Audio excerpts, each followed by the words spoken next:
you accept me as a host? Yep. All right. Great. I can go ahead. Yeah, sure. Let's start. All right. So I'm Renata. I'm an advisor with Education USA here in Brasilia. And today we're having Sarah from the University of Wisconsin-Madison. We're going to talk about pre-college programs. We have here students that have had the experience on these pre-college programs. They're going to talk about their experience, and you can also ask questions, and they'll answer you. Okay. So just to give a little brief about Education USA, we are an official State Department network on higher education in the US, okay? And we're here to help you in the application process for graduation or undergraduate studies or even English courses, okay? And we do activities like we have universities in person here in Brazil, and we also have events like this, online webinars to connect the students to the universities.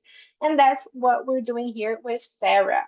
So the floor is yours, Sarah. I'm going to ask you to introduce yourself, and then we can go on.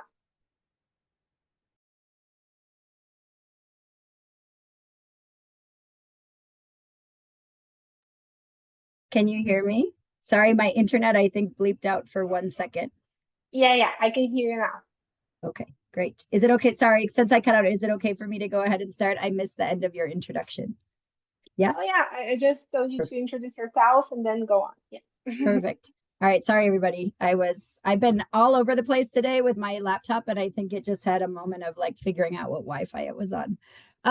So first of all, thank you so much for being here. My name is, as Renata said, my name is Sarah Bembenek Saborio. I'm with the University of Wisconsin-Madison, which you see here in the picture.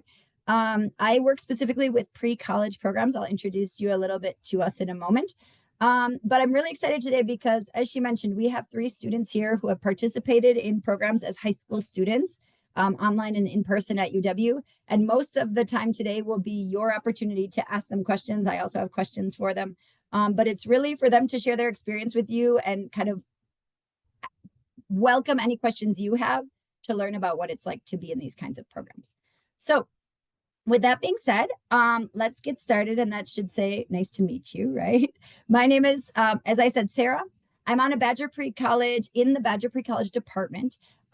This is a very large department. There are just 3 of us. But the reason I have 3 people on the screen is these are the 3 people that really manage the international component of things. So I actually live in Costa Rica, which is why my slide says mucho gusto. But I work for UW managing all of our online programs. And then I also do recruitment in the Western Hemisphere. So I go to Brazil, I go to Chile. I was just in Chile last week, Paraguay, Mexico, kind of everything on this side of the world. And then my colleague Kate is the second person, and she does recruitment in Europe and Northern Africa. And she actually runs one of the programs we're going to talk about today, which is called WIPA. She's the manager of that program. So if you or someone you know participates in that in Madison, they would actually meet and work with Kate. And then me, the colleague at the bottom, she's in charge of more kind of administrative things, but she also does recruitment in Asia and Australia. And the reason I like to show you the 3 of us is just to kind of let you understand that when we have international programs at UW-Madison, we work really hard to make them diverse, right? So the goal is not to have 20 students from Brazil or 20 students from, Germany, but we want students that really represent the world. And so the 3 of us, work in that arena to make sure that we have kind of that variety in our courses. All right. So here is the plan for today. We're going to start, like I said, I'm going to give a quick introduction to Madison because I'm guessing most people don't know where Wisconsin is. Most people don't. So I'll show you where Wisconsin is and just a quick introduction to the programs that we offer.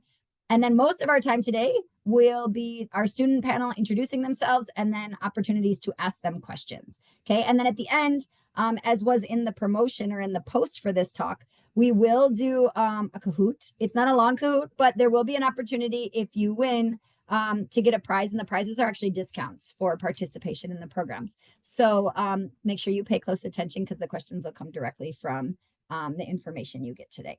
Okay. All right. So we're going to start by giving you a quick look at Madison. I'm going to actually play a video first. I want to make sure I'm actually going to zoom out of my slides a moment because I want to make sure that, okay, I'm going to actually show you this one first. I think that this is maybe better to show you first. So Madison is actually in Wisconsin, which is located in the Midwest in this region here. Madison is the capital of Wisconsin. We have about 350,000 people, so smaller than Brasilia and many cities probably in Brazil. But I think something I really like to note about Madison is that Madison multiple times in recent years has been chosen as the best city to live in the whole United States, like the entire country. And there's a variety of reasons for this, right? It's a very safe city. It's a city that's very green. You can kind of gather from the pictures. It's located on an isthmus, so it's got lakes and trees and bike paths and parks and lots of green space. It offers a great quality of life. Madison's still a very affordable city, but still has a lot of opportunity because it's got a great university.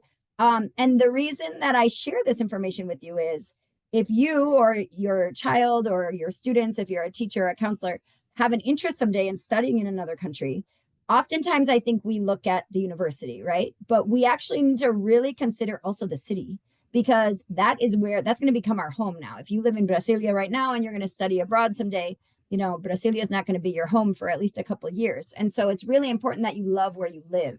And so I think it's important to note that Madison is in fact a really great place to live.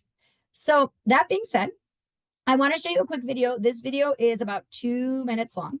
And the reason I want to show this to you is because the pre-college programs we're going to talk about today happen in our summer, which is June, July, August. And so this kind of gives you a glimpse into what Madison looks like at that time of year. We definitely have snow. We're very cold in the winter, but the programs happen in the summer. So this will give you a realistic view of what it's like.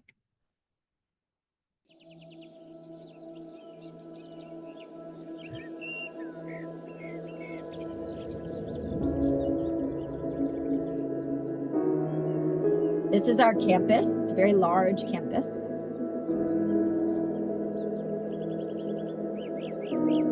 This is our downtown, and then our campus is off to the left. So they're kind of connected.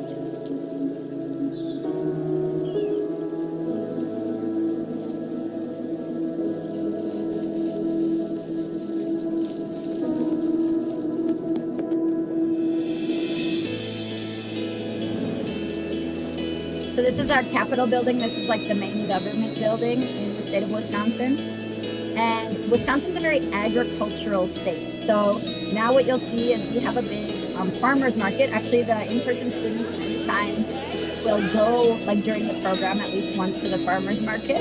And it gives you the chance to like try local foods, things that grow and are produced like in Wisconsin. And now it's moving into campus. So this is kind of some glimpses of our campus.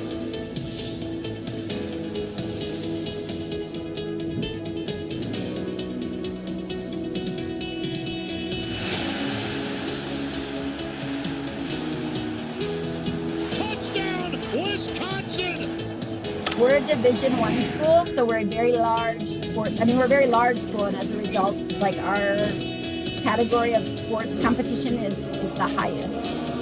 And we have pretty much every sport you want to play.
All right. So that's kind of what Madison looks like again in the summer. Let's take a look now at the university and give you kind of an idea of what the university is like. So we are a very large public research institution. Okay, it's very important to know that public schools in the US are not free. That's sometimes very different from other countries. We are not a free school, but we are a public school. We have 52,000 students, and they come from 123 different countries. We definitely have students from Brazil on our campus. We have about 500,000 living alumni. So alumni are students who have graduated. I went to UW-Madison many, many years ago. I'm an alumni. And the reason I like to point this out to students is that right nowadays we gain lots of opportunities through connections. And a lot of times those connections can come from people you meet at your university. So when Madison or any school has a very large network of alumni, graduates, that's good for you because it gives you the chance to connect with them for potential opportunities, okay? And then we have 321 different things you can study as an undergraduate. So lots of different majors and certificates. Certificates are minors, which are things that you study for less time than a major. And a major is the main thing that you study, okay? So lots of opportunities. All right. So let's move in, now that you have a little bit of background about Madison and Wisconsin, let's move in very briefly into the programs, and then we'll go right into talking to the students that are here today.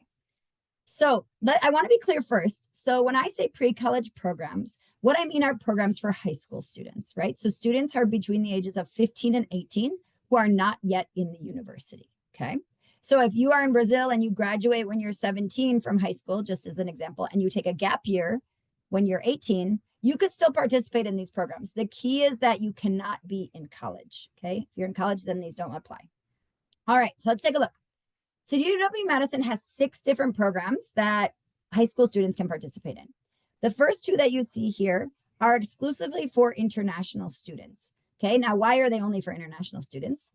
Because they have a little bit of a focus on college readiness, and international students have different kind of requirements and questions and needs for applying to the US than a domestic student. So, and the students we actually have today are from these programs. So the first one is WIPA, Wisconsin International Pre-College Academy. It's a 3-week program that happens in person on our campus in July. And then we have WIPA Online, which is a 5-week, this year it's a 5-week virtual program that happens twice a week for 5 weeks, okay? And both of these programs, again, are college readiness focused. So you learn about your options to study in the United States. You get the chance to meet other institutions. You get to work on writing your essays. You get to talk to a career counselor. So there's lots of kind of connections you make in becoming better informed about studying in the United States, not just at UW-Madison. That is not the goal. The goal is to help you understand kind of all your options in general. All right. And then we have 4 programs for international and domestic students. So these programs, the first one is online. It's an 11-week virtual program where initially you meet twice a week and then you move into just once a week. And this is an amazing program. It's called Social Impact Leadership. And you work with your colleagues, or your peers, I should say, from around the world to develop a social impact project and then actually implement it and then actually reflect on it. So it's a really cool, like action-focused course online. And then the last 3 are all in person. Summer Music Clinic is a 1-week course. It's amazing. If you are at all a musician, this is an absolute amazing program where they have artists from all over the country that come and teach, students who come from all walks of musical life and come together for a week of really amazing curriculum. And then the Accelerated Learning Program and Badger Summer Scholars are 2 a little bit more academically focused courses where you choose kind of a major you're interested in, like civil engineering or entrepreneurship or critical thinking. And for 2 or 3 weeks, you study that track. The only difference is Badger Summer Scholars also has a bit of a college readiness component. Okay, so this is an introduction to our classes. They all have a B2 level of English requirement. If you can study me right now or understand me right now, you're fine. And the registration deadline is May 1st. All right, so that is enough about like background of the programs, but at least now you kind of know what programs we're talking about when these students begin to share their experience. So today we're lucky to have 3 students here, 2 of which participated in the in-person program called WIPA. That was for 3 weeks in July. And then we have 1 student here from the online course who participated in the past. It was 4 weeks, so participated for 4 weeks in a program called WIPA Online. So I'm going to give them the chance to introduce themselves, and then we will open it up to your questions. And really anything that's appropriate is fair game. You're welcome to ask them anything you'd like about their experience, why they chose it, etc. And then I also have questions too if we need to supplement my questions. So why don't we go first? And Leo, why don't you introduce yourself first, and then Jimena and Elias. You guys can tell us a little bit about who you are, how old you are, where you're from, and then we'll get into the questions after that. Okay. So hi everybody. Can you guys hear me all right? Is everything Yes. okay? Yep. Okay, thank you. So my name is Leo. I mean, actually, it's Leonardo, but Leo is much better. I am from Brazil, just a few kilometers away from Brasilia. I am in Goiânia. Currently, I am 18, and I was part of the EducationUSA or WIPA program in person last year. Perfect. Jimena? Hold on. I'm going to turn on my camera. Can you see me? Yeah, perfect. Yep. Okay, so hi. My name is Jimena. I'm 18 years old. I live in Heredia, Costa Rica, and I went also to EducationUSA last year with Leo. He was my kind of bestie, let's say like that. And yeah, it's that pretty much. Great. And Elias? Hi, good afternoon. My name is Elias Perianza. I participate in the WIPA online program last summer. I'm from Mexico. Awesome. All right. Well, great. So now that we have an introduction, I'm going to open up the floor, like we say, to anyone who's joining us who might have questions. And again, these are high school students. Some of them, they all mentioned their age, but at varying points in the process of going to college or applying to college. So you're welcome to kind of ask them about the program or kind of their experiences related to getting ready for college if you'd like. Otherwise, I also have questions.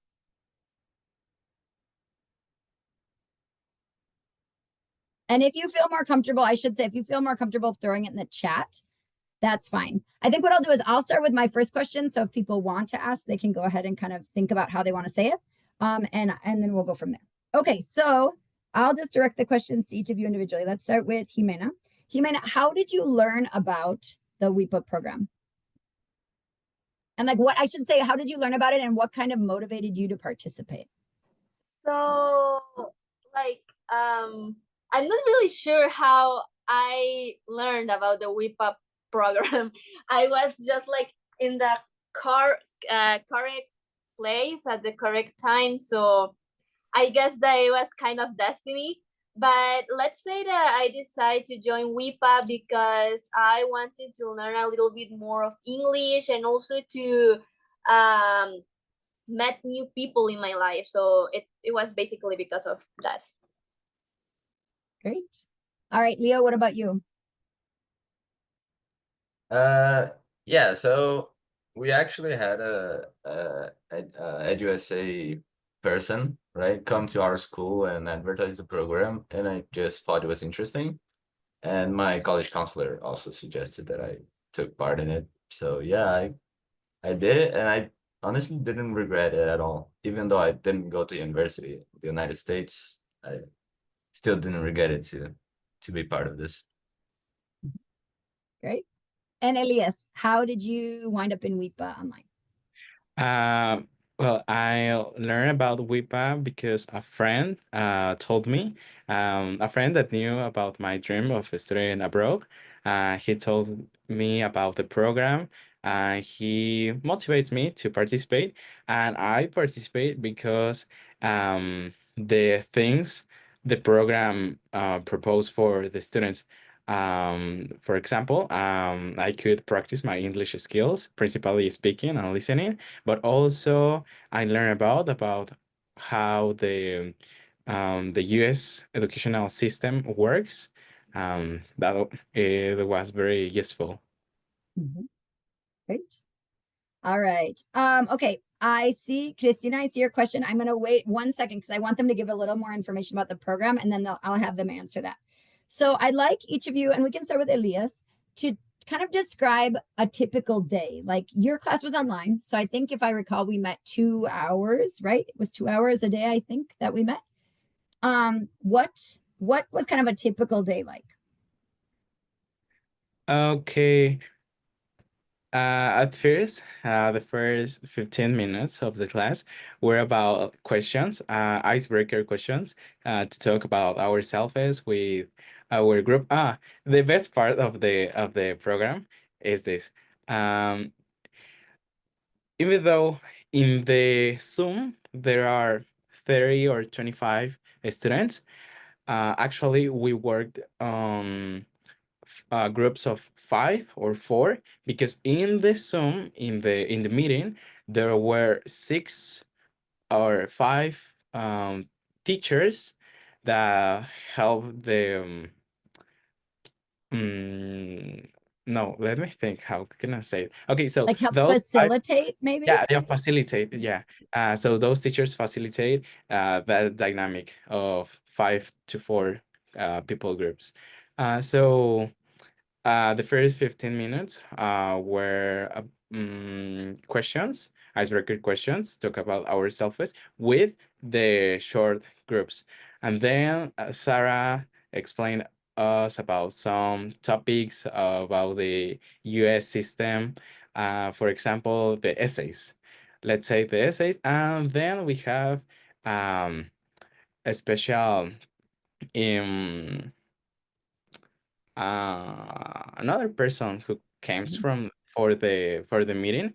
For example, in one class we had the a person of the recruitment staff from UW-Madison. So we have the theory, the knowledge that Sarah gave us, but also the experience of other people that joined the meeting.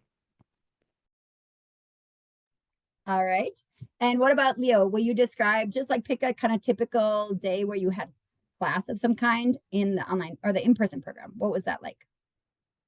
Yeah, so since I had a roommate, we would like agree to wake up at like 5:30 a.m.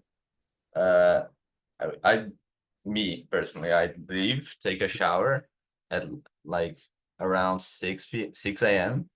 Would go back, would like dress up and go to the cafeteria to have my breakfast. And then I'd have breakfast, and then we'd head to class like really quickly. We didn't have much time to keep, keep chatting in the breakfast. But we'd arrive in class, we have a few hours of class until it was time for lunch, right? About 12 p.m. or 12 a.m. Not sure, like noon. And then we'd leave. We have 1 hour to eat, and then we'd go back for 2 more hours. So we'd leave class at about 3 p.m., if I remember correctly. And then we'd have the day to ourselves, right? We could go shopping, we could go, we could play some games, we could do whatever we wanted. Obviously, the days we didn't have any extra things in the program, right? So yeah, that was about it. And then around 8, I think, we had curfew, so we had to go back and and sleep. Great. Yeah, and just to give a little context too, so like Leo said, there was all the students in the in-person program do get a little bit of free time each day, and within like a certain boundary on campus. They can't like jump on a bus and go to a different city, but they can like be within a certain area on campus and like hang out or take a nap or go to certain streets and like go shopping or get a snack or kind of whatever they want to do in this area. Okay, I'm gonna ask Jimena one more question before then we move on to the next question. So Jimena, Leo kind of described like a typical kind of more academic day. Can you describe like some stuff that you did on the weekends? Because you guys were living on campus for 3 weeks. So on the weekends, you didn't have your classes. So what kinds of things did you do on the weekends? Okay, so I remember that, for example, one day we went to watch a baseball game at another city, and we went on like this typical American school bus, and it was pretty fun because we were playing music and chatting and laughing and doing all that kind of stuff. And then after the Milwaukee, or no, before it, we went to a beach, let's say like that, because it was kind of like a lagoon. I remember that. The water was cool though. It was fun. It was fun. And we went also to know a little bit more about private college in the USA. And yeah, we hung out a lot. We ate typical food from there. And yeah, it was pretty much like that. Like we went to trips and stuff. So yeah. Yeah, great. Yeah, that's a perfect example of, yeah, one of the things that you do kind of extra in the in-person programs. So like Jimena said, you do these trips on the weekends to kind of get to see the area. So they went to Chicago, they went to the baseball game, like she said, in a bigger city in Wisconsin. They went hiking at a state park and swimming. So on the weekends, you kind of get to take advantage of the extra time to go do other activities. All right, so now let's go. Now that people have a little understanding of like kind of what the class was like or the days were like, now chat. So what was your favorite memory from the WIPA program? And we'll start this time with Leo.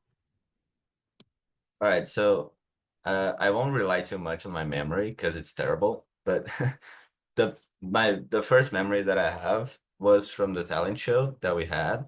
It was the biggest embarrassment of my life, but it was fun, right? So we had a talent show. We had like 1 day to prepare, and we had to come up with something nice to present to both the EducationUSA, the WIPA people, and the ALP, which were about, I don't know, 100 something people. So it was a lot of people. And me and my group, I don't remember if Jimena was in my group though. I don't think so. We had to prepare for, we did a dance. I don't remember the name of the dance. Yeah, I won't remember. But we did a dance and it was pretty fun. Great. So And actually, okay, I have a go ahead. question. So was this talent show like in the program schedule? Was it something external?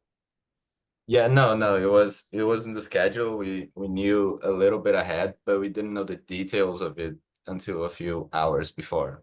So it was like really pressure to prepare. But all of our events are scheduled. Yeah, and just to mention or add on to what Leo said, he mentioned this other program. So in the in-person program, you live in dormitories on campus, and there are other programs happening at the same time, not just the WIPA program, for example. So like he said, sometimes the social events you get to mix with other students because they're also having social events right on campus or whatever. So they do get the chance to meet, of course, their own group of students, but then also mix with students from other groups. Okay, what about you, Elias? What was kind of a highlight or your favorite memory of the program, the online program? I would say that we took the picture, the group out picture, because we did this sign, this signature, no, this sign, which is W of the UW Madison. So it was, for me, it was very funny. Madison. Yeah. Yeah. And it was cool because we were all on the screen, right? Yeah, So you could we see were all all these in this. kids from all over. Yeah, it was fun. Yeah, it was. And Jimena, what about you? What was your favorite memory? My favorite memory is seeing Leo dressed as a Barbie girl at the talent show. Oh, very nice. I saw that in the video you guys made. They put together, the in-person group made like a kind of fun video showing like the highlights of their experiences. Yeah, but like the talent show was super great. It was super fun, yeah. Nice. All right. Why don't you tell us a little bit about the kids, the other kids who were in your programs, right? Because the in-person and online were very different in that sense. And so I'd like you to describe a little bit about like how many kids were in your group, kind of more or less where they were from, just to give people an idea. So Jimena, do you want to describe the in-person program? Yeah, sure. So in the EducationUSA, we were around like 15 people, if I'm not wrong. I think that it was a little less of people, but yeah, we were a lot. So there was people from Hong Kong, from Macau, from Peru, and from Mexico. Also, there was a girl from Panama, Leo from Brazil, a boy from Bolivia. Oh, there was a girl from Africa, but I forget the name of her country. And there was also me. That was the only from Costa Rica. Great. Yeah, and I do think that in person had a little bit more than that. I think it was closer to 20, but Jimena was right on with all the descriptions. So it was a very diverse group of students, and it generally tends to be that way. In the past, we've had students from like Iceland and Russia and Nicaragua and like all over the place. So Italy. All right, Elias, what about you? What kind of was your group like? Um, okay. I'm like Leo. I don't have a good memory. But there were people from Brazil. There was a guy from Brazil, and also from the India. There were a lot of students from the a lot. And also there was a guy from South Africa. Mhm. Also from Ukraine, I guess. Yeah, Yeah, Ukraine. Uh-huh. Ukraine, sorry. Mhm. Uh, Let me remember. Um, I was the only Mexican in my session because WIPA online it is divided in two sessions, and in my session I was only Mexican. Um, and also there were two girls from Japan. I Mhm. Yeah, and that's all I remember. Yeah. And you talked about it a little bit before, Elias, but you talked about how the group was pretty big. Like he said, there were a lot from India. There were a lot from India. We got Yeah. a scholarship group. So I think total there were like 40 students in the class. But I mean, you mentioned this a little bit before, but how much of the time were you like in the big group, and how much of the time were you in like the smaller groups where you kind of talked more, would you say? I guess that half of the time we were in the small groups and the other half we were in the big group because let's say that the first 15 minutes we were in the small group, but then you start teaching us about a topic, so we were 30 minutes in the big group, but then we were another 15 minutes in the small group, talking with our team about the topic you discuss with us.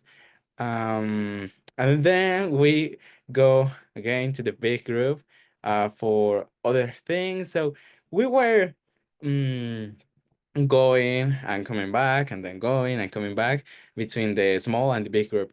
For me, it was funny. Yeah. Yeah. Yeah, you described it perfectly. That was kind of the goal, is that when there was a speaker and we were all just listening, we were in a big group together. And then when they got to talk, they were in small groups. Perfect. All right. I have about two more questions for you all. So I want to know what was challenging. I don't want to make it sound like everything was perfect all the time, because surely there were moments that were difficult or challenging, and so I want to know what those were. So do you, Jimena, want to go first and tell us something that was maybe challenging about the in-person program for you? Yeah, sometimes I felt that I was kind of tired, but it was kind of my fault though, because I stayed up late talking with my roomie and also chatting with my online friends. Because when we went to that program, I feel that we didn't have enough time like to do other stuff that interacting with the people that was there. Yeah. Okay. Leo, what about you? What was a challenge for you? So I think it's the same challenge that Jimena was going to say, which is probably like time management. I remember more than once we were out shopping and we were like having to keep constant track of our time because we need to be at the cafeteria because we only had 1 hour or so to dinner, and then we had to get back uh and do our stuff, right? So it was probably time management for us because all the things that are scheduled, you have to be like really precise on what you are gonna do and when you're gonna do it, because you might lose a dinner if you if you screw up too much. Yeah, good. And yeah, and the free time was what came right before dinner. So the students were, like you said, kind of on their own at that point to figure out and manage their time. Elias, what about you? What was something challenging about the in-person, or I'm sorry, the online program? Something challenging, the homework, because we had a lot. It was not a lot, but we had homework. Um, well, it was challenging, but also worth it because in class we had the theoretical knowledge, but then in the afternoon we have the practical, uh, yeah, the hands-on knowledge, the practical, because all the things that we had that we saw in the class in the morning, then in the afternoon, there was the homework. It was challenging, but also worth it. Good. And I'm actually gonna echo a little bit of what Elias said, because I mentioned at the beginning, I was just in Chile last week, and we had a student in a different online session that also commented that the homework was hard. That was the hardest part for her. And similar to what Elias said, it wasn't like because of the amount, but because the homework made her have to think about what she wanted, right? Because the course is focused on what goals you have for studying in the United States, or not in the United States, wherever, but like what your future goals are. And so you couldn't just like read something and like write the answers and be done with your homework. You had to like think and reflect on it. And she said that was really hard. Like she had to really think about it. So I think it's funny that you both had the same comment about the challenge. Okay, let's do one last question. And the question is, so you all did this program 6 to 8 months ago, more or less. I'm curious what you think you got out of it. Like, what was, if there was benefit, hopefully there was a benefit. What was the benefit, or like how are you using the information that you received to kind of make decisions you're making now? Okay, so you can kind of just like, what was kind of the outcome of the course is maybe the better question to ask for you. So why don't we start this time with Elias? Okay, so as I said at the beginning, my friend told me about the program because he knows about my dream of studying abroad.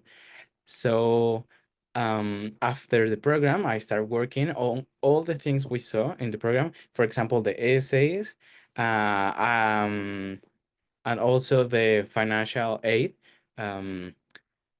Part of my application, and I decided to apply to the University of Wisconsin-Madison.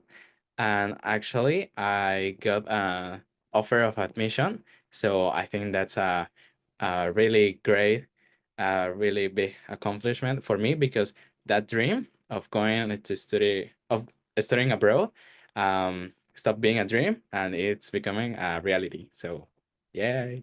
Yeah. Yeah, that was very exciting. Elias shared that with me just like a couple weeks ago, wasn't it? Just like Yeah, 2 weeks ago, you got your 2 weeks letter. ago. Yeah. Yeah.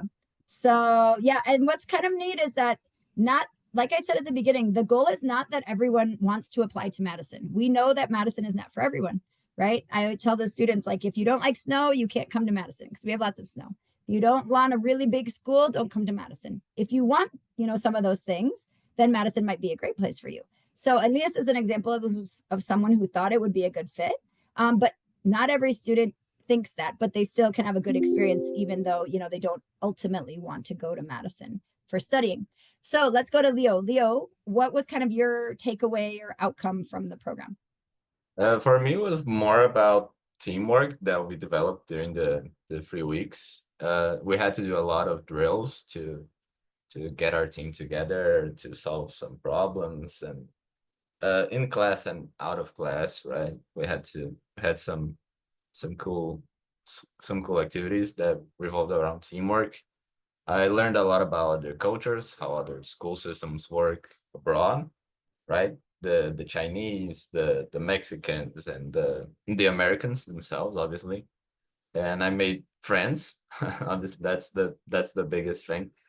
And even though I didn't apply for any American schools, I think that this opportunity made things more clear, because it makes you see what you can do and what you can't do, right?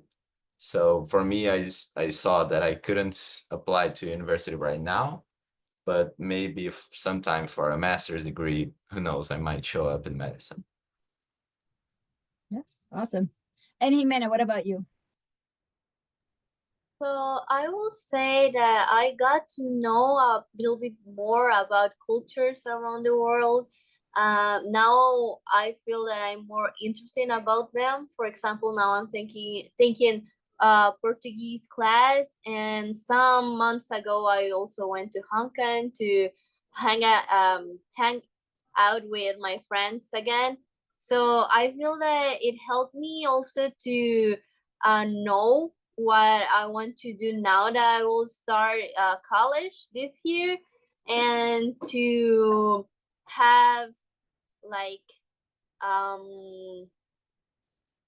my mind clear in that sense. Great. Awesome. All right. Well, I think this is a good place to pause with the students. We do have one more activity that we're going to do, but I first want to just thank Leo, Jimena, and Elias for joining, for sharing your information, as they're very awesome at participating in different activities, and I'm very appreciative of that. So thank you all very much, and you're welcome to stand if you'd like, but if you have to bow out, I understand, and no problem. Thank you. Yeah, thanks. Thank you, Sarah. All right.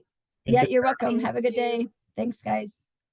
Okay, so just we're gonna wrap up. I do, as we mentioned at the beginning, I do have a Kahoot. We'll see if people are interested and able to log on. So Flavia and Natalia, if you want to participate, the idea is that Kahoot just covers some of the information we talked about today. If you were the first, you have good chances because there are just two of you, but you would there's 50% chance you could win. But anyways, if you were to be the first person, then you would get $50 off either if you chose to participate in Weep Online, we would give you a discount, or if you chose to come in person like Leo or Jimena, then we would reduce your application fee by $100. So why don't you, before we get started, can you put a thumbs up in the chat if you are willing and able to do a Kahoot? And then if that's the case, I'll show the screen. So if you want to do the Kahoot, go ahead and hold your thumb up and react so that we can then get it set up.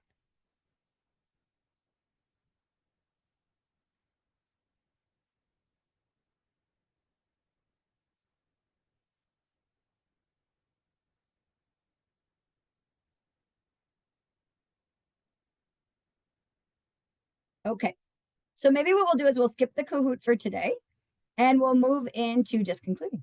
So first of all, thank you very much to EducationUSA Brasilia for hosting this. My contact information is here. I am always very genuinely interested and willing to respond to questions. If WhatsApp's easier, you can contact me there or email. This red or this white address here is just the link to our webpage that has all the different programs we talked about and like links to register. You can register now. And this green one is actually just a WhatsApp group we have. So if you want to like learn about events like this or have opportunities for scholarships or things like that when they come up, you can join the WhatsApp group and we just periodically send out information. Okay. So thank you very much for being here. Thank you, Renata, for putting this on. I appreciate it. And hopefully, you know, if anyone has questions, don't hesitate to reach out. Thank you. Thank you so much for cooperating with us again, Sarah. So like I said, we recorded the session, so I am gonna send to the people that subscribed it and also to our contacts here. And I learned a lot. It was amazing to hear their experiences, right? It's interesting to know that it's not just academic, but they have also experiences like cultural experiences and talent shows and baseball games. I think that's very important for them to feel what the life is in the USA, right? How it is like. So thank you so much for being here. Thank you for the students also. I know the two of them left, but thank you, Elias, for being here. And I'm gonna be also, so I'm gonna, sorry, Education USA is always here to help you. And our website is, I'm gonna put it here in the chat. It's educationusa.org.br, okay? We also have an Instagram account, which is EducationUSA BR, okay? And we're here to help, okay? in your application process to anything that you want in the United States on higher education. Okay. So I think I'm gonna be wrapping up. If we can finish the recording. Yep, let me do that.